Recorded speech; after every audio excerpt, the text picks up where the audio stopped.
Bapak Ibu yang dimuliakan Allah Subhanahu wa taala, lalu kemudian pada hari selanjutnya yang ke-10 maka ini tidak lagi puasa.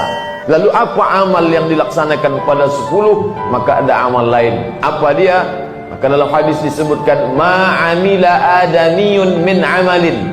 Tidak ada amal yang dilaksanakan oleh anak cucu keturunan Adam min amalin, suatu amal. Tak ada satu amal pun yang dilaksanakan anak cucu keturunan Adam yauman nahri, pada hari nahar. Ini pada tanggal 10.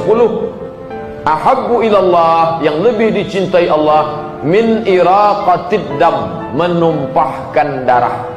Apa yang dimaksud dengan menumpahkan darah pada tanggal 10? Maknanya menyembelih hewan kurban.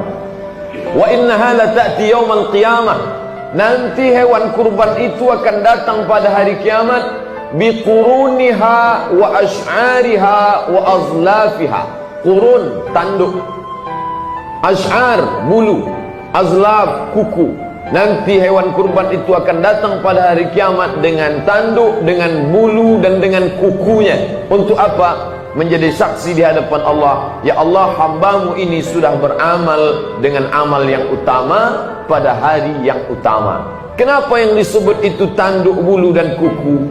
Karena itulah yang paling tak berguna, tak bermanfaat di antara bagian-bagian dari hewan kurban. Lama sudah kita menengok belum ada orang menggulai bulu sama tanduk sama kuku lagi. Apa maknanya? Sedangkan sampahnya saja bersaksi, tanduk bulu kuku yang tak bermanfaat saja bersaksi.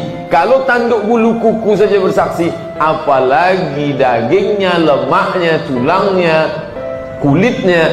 Maka yang baik-baik bermanfaat itu tentulah juga bersaksi di hadapan Allah Subhanahu wa ta'ala.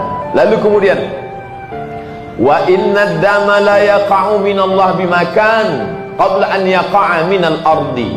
Darah yang menetes itu, biasanya orang menyembelih kambing, onta. Kalau onta biasanya dibuat tegak saja, ditambatkan di batang kayu atau tiang batang korma, lalu ditarik satu kali sebatan di lehernya. Tapi orang kita biasanya diikatkan. Apakah dialas pakai batang pisang atau batu bata atau kayu, paling tidak sejengkal atau 2 jengkal dari tanah, supaya pisau bisa bergerak leluasa, supaya dia mati tak tersiksa.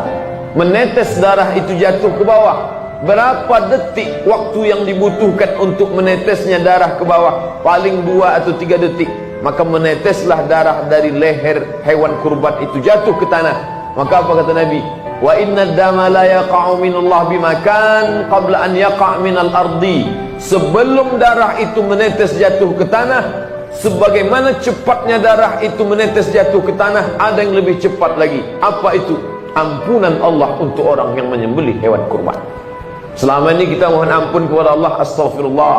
Selama ini mohon ampun dengan sunat-sunat taubat. Selama ini mohon ampun dengan bersedekah. Maka ada satu amal lagi. Sebagaimana cepatnya tetesan darah, maka ada yang lebih cepat lagi ampunan itu turun. Bagaimana caranya? Menyembelih hewan kurban. Itulah mengapa Nabi SAW melakukan penyembelihan hewan kurban itu langsung dan sendiri. Maka sunnah menyembelihnya sendiri, tapi tidak menjadi wajib. Andai tidak mampu, maka dapat mewakilkannya kepada orang lain. Dan khusus bagi